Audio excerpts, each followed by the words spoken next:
तो दोस्तों, आज दिनांक 21 दिसंबर 2023 से 22 दिसंबर 2023 तक विकास खंड केवलारी में मध्य प्रदेश ग्रामीण आजीविका मिशन द्वारा रोजगार मेले का आयोजन किया जा रहा है, जिसमें सुरक्षा जवान एवं सुपरवाइजर की भर्ती हो रही है, जिसकी भर्ती security and intelligence services company Anuppur द्वारा की जा रही है। तो दोस्तों, इसमें नौजवानों को अपना कैरियर चुनने के लिए अच्छा अवसर है। इसमें आवेदक की आयु 21 वर्ष से 35 वर्ष की होनी चाहिए और शैक्षणिक योग्यता कम से कम 10वीं पास हो। इस भर्ती प्रक्रिया में चयन होने के बाद अनूपपुर कैंपस या ट्रेनिंग सेंटर में ट्रेनिंग दी जाएगी। प्रशिक्षण उपरांत भिन्न भिन्न संबंधित स्थानों अथवा विभागों में जॉब के लिए पोस्टिंग कर दिया जाएगा और प्रारंभ में 14,000 से 17,000 रुपये की सैलरी दी जाएगी। इसमें निम्न सुविधाएं भी मिलेगी, जैसे वार्षिक वेतन वृद्धि, पदोन्नति, बोनस, ग्रेजुटी, बच्चों की पढ़ाई, बीमा, स्वास्थ्य सुविधाएं आदि ऐसी अनेक प्रकार की सुविधाएं मिलेंगी। इसकी संपूर्ण जानकारी जनपद पंचायत केवलारी में रोजगार मेला कार्यक्रम में आकर ले सकते हैं। तो दोस्तों, ऐसा मौका बार बार नहीं आता, इसलिए आज ही आप इस जॉब के लिए तैयार हो जाइए।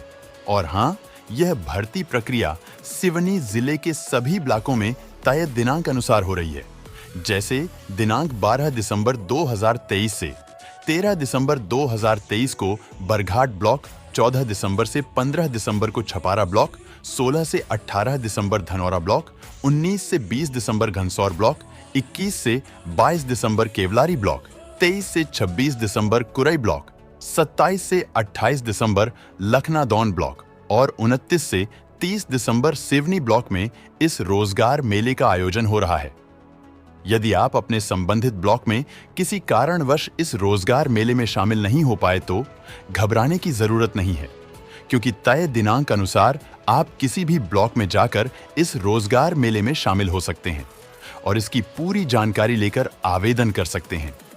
इस वीडियो के माध्यम से आप देख सकते हैं कि इस सुरक्षाकर्मी जवान द्वारा सटीक शब्दों में इस भर्ती प्रक्रिया की जानकारी पूरे विस्तार से दी जा रही है, इसलिए आपको यह वीडियो पूरा देखना होगा, तभी आप समझ पाएंगे। हमारी मेडिकल कार्ड बनाते हैं, उसमें 10 लाख तक सेवन रहता है कि 10 लाख तक हम अपने मम्मी पापा या किसी का भी हमारे जो खून से रिलेटेड है उनका हम फ्री में इलाज करवा सकते हैं। आप चाहे तो सिवनी में भी, अपने केवलारी में भी, यहाँ भी कोई बड़ा हॉस्पिटल होगा जहाँ पे जाकर अपने कार्ड के माध्यम से हम अपने मम्मी पापा का फ्री में इलाज करवा सकते हैं। अगर जनरली हम देखें तो जब तबियत खराब होता है, ऐसा कुछ बड़ा हॉस्पिटल में जब जाते हैं तो अधिकतर हमारा जो बिल रहता है वो हाई लेवल का बनाते हैं, लगभग 50,000, 60,000, 1 लाख, 1.5 लाख, 2 लाख का ऐसा बना देते हैं। लेकिन फिर क्या करते हैं कि उस पैसे को हमें अपने आपके पास मेडिकल कार्ड रहेगा लेकिन तो आपको अपने जेब से एक भी पैसा खर्चा करने की जरूरत क्या है नहीं पड़ेगी। वो क्या है, अपने कार्ड के माध्यम से आप अपने मम्मी पापा, अपने भाई बहन, बीवी बच्चे का इलाज आप फ्री में करवा सकते हो अपने कार्ड के माध्यम से।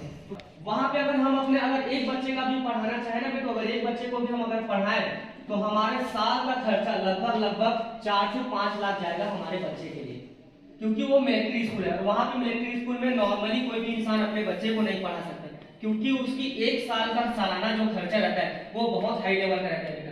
वहां देखते हैं हम अधिकतर की ऑफिसर रैंक के जो रहते हैं या फोर्स वाले जिनके रहते हैं उन्हीं के बच्चे वहां पे पढ़ाई करते हैं मिलिट्री स्कूल में। जनरली हम जैसे सिविल लोग अगर पढ़ाना चाहे तो भी उसके लिए बहुत ज्यादा पैसा की जरूरत पड़ती है। लेकिन जब इसमें आपका जॉब लग जाएगा, जब आपका कार्ड बन जाएगा, तो आपके स्टार्टिंग के 2 बच्चे, यानी कि फर्स्ट नंबर वाला बच्चा और सेकंड नंबर वाले बच्चा, ये 2 बच्चे को हम देहरादून मिलिट्री स्कूल में फ्री में पढ़ाई करवा सकते हैं, वो भी अपने कार्ड के माध्यम से। जब इसमें आप लग जाओगे तो आपका एक आईडी कार्ड बनता है जिसमें बारकोड भी रहता है। बारकोड जो रहता है वो मेडिकल कार्ड का रहता है और कार्ड का जो हमारा आईडी कार्ड का नंबर जो रहता है, रजिस्ट्रेशन नंबर, वो हमारे 2 बच्चे की पढ़ाई के लिए देहरादून स्कूल के लिए अवेलेबल रहता है। तो हम चाहे तो अपने बच्चे को उस मिलिट्री स्कूल में पढ़ाई करवा सकते हैं। उनका रहना, उनका खाना, उनका पढ़ाई, उनका नोट, उनकी बुक, ये सारी चीजें का खर्चा कौन खाता है? गवर्नमेंट खाता है। आपका एक भी पैसा नहीं लगता। और आप सब जानते हो, सब पढ़े लिखे इंसान हो, कि जो बच्चा अगर देहरादून मिलिट्री स्कूल से पढ़कर निकल गया तो उसे जॉब की जरूरत नहीं पड़ती। जॉब के लिए वो नहीं जाता, जॉब उसके पास चल कर आता है, क्योंकि वो मिलिट्री स्कूल से पढ़कर निकला होता है। और उनके पास बहुत अच्छे लेवल की जॉब आती है, लगभग 30,000, 40,000, 50,000। मेडिकल सैनिक स्कूल में हम क्या अपने बच्चे को फ्री में पढ़ाई करवा सकते हैं। तो हमारे पास बहुत ही अच्छा चांस रहता है हमारे SIS के माध्यम से। इसमें आता है बेटा लोन की सुविधा। आप लोन जैसे कि जनरली बैंक से निकालते हैं लोन, तो उसमें कुछ ब्याज बनता है, 2%, 5%, 10%, ऐसा कुछ ब्याज रहता है लोन से निकालते हैं तो बैंक से। तो जैसे मान लो हम 2 साल के लिए मान लो 3 लाख भी पैसा हम लोग लोन निकाल रहे हैं, ठीक है, लोन निकाल रहे हैं बैंक से, तो उसमें लगभग हमें 3 लाख से ज्यादा पैसा जमा करना पड़ेगा बैंक में। अगर 2 साल के लिए निकाल रहे हैं तो लगभग 4 लाख पैसा मान लो जमा करना पड़ेगा, तो 1 लाख हमें एक्स्ट्रा हमें अपने जेब से देना पड़ता है देखो। लेकिन जब इसमें आपका कार्ड बन जाएगा तो आप 10 लाख तक आप लोन निकाल सकते हो, वो भी 0 बैलेंस में, ठीक है, कोई भी इसका चार्जेबल नहीं है, ना कोई भी ब्याज नहीं है, आप 0% ब्याज में इसका पैसा निकाल सकते हो।